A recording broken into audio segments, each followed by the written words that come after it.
Hi, this is Pete Alanya with Elite Harness Racing, and this is going to be my first instructional video. Try to help everybody on changing bearings. Basically, what we want to do is we want to remove the dust caps. You're going to need 2 crescent wrenches. Slide that over. Give it a turn. Okay, one of these are going to come off, obviously, and the other's going to stay on. There's your first dust cap. Now, what you have to do now is you have to remove your axle. What you're going to need is, from the toolkit I sell at EliteHarnessRacing.com, is your push rod. So what you're going to want to do is you're going to want to insert that push rod in your axle, take a hammer, and tap that dust cap with axle and bearing out.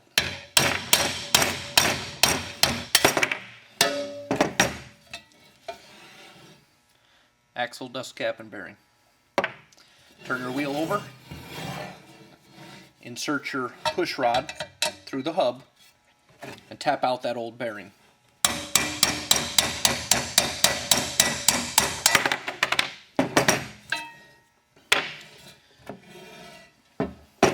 Now what you're going to want to do is you're going to want to remove your dust cap and your bearing from your axle. So what I recommend is taking a good pair of vice grips or pliers, but I prefer vice grips. Grab your axle, take your crescent wrench, remove your dust cap.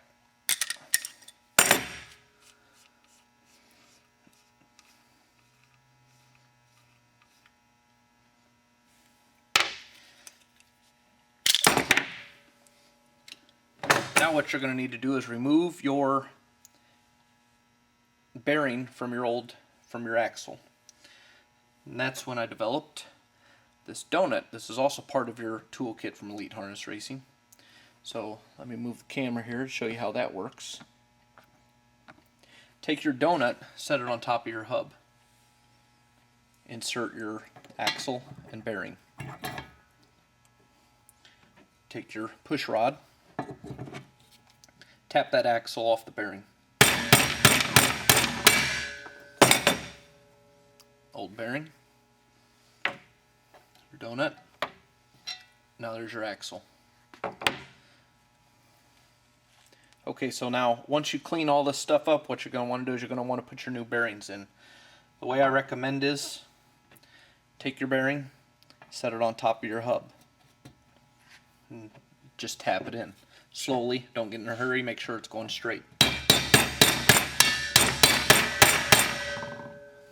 Once you hear a different pitch when you're hammering that in, it'll be a lower pitch. That means the bearing's seated. You can kind of feel it and you can hear it.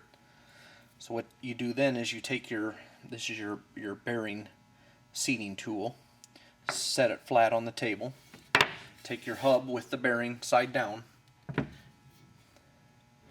and set it on top of it. Then what you'll need to do is take your axle, insert it in the hole, into your other bearing that's on the other side, take your new bearing, set it on top, and take your other tool, your other seating tool, place it on top, and gently tap it down. Slowly make sure it's going in. As you can see, it's going in, everything's flat. Now when I'm hitting this, you're going to hear a different tone. You're going to hear a deeper tone. It's going to mean the bearing's seated.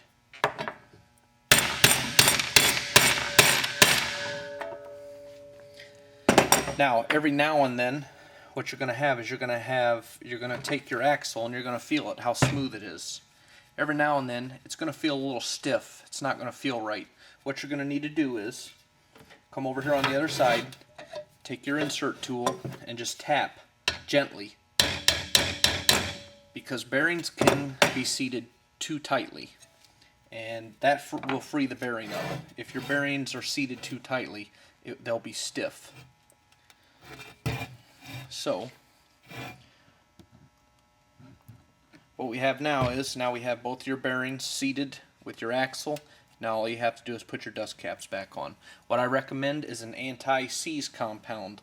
It keeps your threads from seizing up. So if you put a light grease or an anti-seize compound on your threads, they'll be a lot easier next time to take off when you're changing your bearings.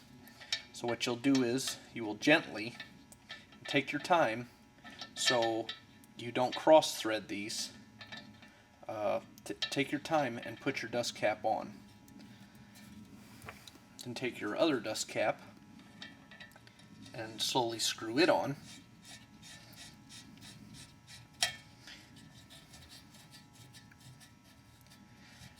Now, last but not least, you're going to want to tighten these down.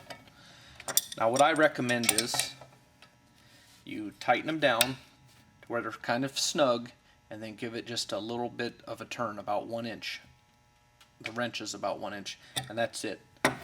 They need to be tight, but not real tight, because if you make them real tight, they're gonna put too much pressure on your bearings and make them a little stiff and not really smooth. So one last thing I want to touch on, the difference in steel bearings and ceramic bearings. This is a steel bearing. Just to give you an example, I drew arrows on this to show you the difference. This is how a steel bearing turns. Now this next bearing is the bearing that I developed for harness racing specifically with some engineers. This is a ceramic hybrid. This is why I think our wheels are the best. Less resistance. Very high quality bearing. Spin all day long. Now that concludes our video. One last thing I want to show in case it ever happens to you. If these are rubber rings, rubber seals, I'm sorry, on this bearing, the black rubber seal. I've had people say, oh, when I was putting my bearings in, one of those seals popped out. Well, I just want to show you, if you took a razor blade and pop that out, that's the inside of your bearing. Okay. Now, I've had people get these and this rubber seal comes out and they just throw it away. Well, all you have to do is pop it back in. No problem. It's ready to go. Well, that concludes our first instructional video. Thank you.